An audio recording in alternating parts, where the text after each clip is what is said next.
So before we get into the Brodus Clay versus Drew McIntyre stuff, when I was doing the review, I was talking about how the Kane Cena thing was a complete waste of time at the end, and at least it's better than running another commercial. And then they went right into a commercial for The Rock, which was a 5 minute time waster. So I just wanted to get that out of the way. I had that written down. I hated that, but Oh yeah. so to fill up some more time, they added Drew McIntyre versus Brodus Clay, and it ended up being the typical Brodus Clay squash match. So there's not really too much to talk about with that.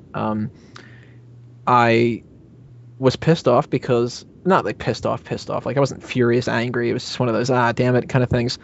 That Drew McIntyre was in this because that meant both Brodus Clay and McIntyre, which I had two people down for my Royal Rumble predictions, weren't going to be in it. So I knew I had the fastest elimination wrong, and I had not a perfect score on the prediction elimination thing. So that kind of annoyed me. But as soon as Brodus Clay came out and started singing that song, I had it stuck in my head. So so not much to review. The song's catchy, but normal kind of match.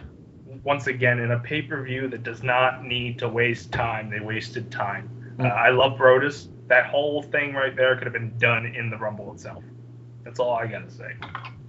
I second that opinion. Another impromptu match, and it's a squash match that wasn't even advertised just to waste time when you could have used two guys in the Rumble. Instead of, generic jubber one or two, whoever came out that nobody cared about. You got three announcers. Yeah, three announcers, which we'll probably get into that later. But I was expecting Brodus to have some sort of, major spot in the Rumble, and that didn't happen. That was very disappointing. Well, supposedly one of the reasons why they didn't do that is because they thought that he would get lost in the shuffle of the Royal Rumble. And I can kind of see that, but at the same time, they have the ability to book the Royal Rumble, so they could make it so he doesn't get lost in it. So I don't know why that kind of that logic sort of, I don't know, it goes beyond me. But especially when you use an Uso or a Jinder Mahal or somebody like that in the same match, right. Who people already don't really care about anyway. And something that happened this week, didn't want to give it a whole segment on its own. I figured maybe throw it into this, is apparently Brodus Clay wanted to be a monster heel like we were all expecting, but Road Dogg is the one who has been helping him out with this gimmick.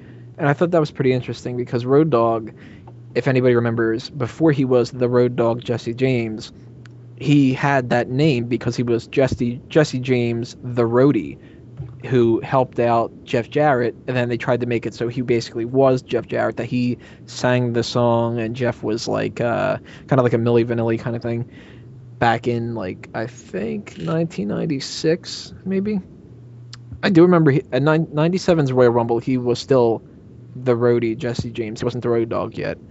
So something around 96. But I thought it was pretty interesting because it was like the Road Dogg had this silly gimmick of being like a dancer, singer, showman, and that didn't get him anywhere. And then you switched him over to a serious thing with the Road Dogg, and that's what got him the notoriety of his career. And Brodus Clay wants to have a serious thing, and they give him a silly gimmick kind of thing instead. And I don't know, I just thought it was kind of interesting. What do you guys think about that? I like it. I mean, he's a very charismatic dude, Road Dogg, and if some of that can brush off onto Brodus, he should just soak up as much as he can. I totally agree. I'm enjoying the gimmick, even if it's a comedy gimmick. If it's done right and entertains you, who cares if it's meant to be serious or not? You can still win some pretty good titles with being the Funkasaurus. I like it. As much as I hate retracting things that I said before and admitting I was wrong, I am actually enjoying the Brodus Clay gimmick. So, for everybody who says that that I don't give things credit and all that kind of stuff, I do. So, Brodus Clay, I'm fine with Brodus Clay right now. I still think the Monster Heel thing could have worked out, but it's fun to have fun. When I lit up like a child, and when he came out to that Funkasaurus song, and somebody called my mama, I was the only one on the bandwagon, so I am driving the bandwagon. No, he's got a giant disco ball that hangs above the ceiling or something like that now. Yeah, now Cameron and Naomi finally have a second outfit to wear. But next part is going to be the WWE Championship, Punk against Ziggler, with John Laurinaitis as a special guest referee, so check that out.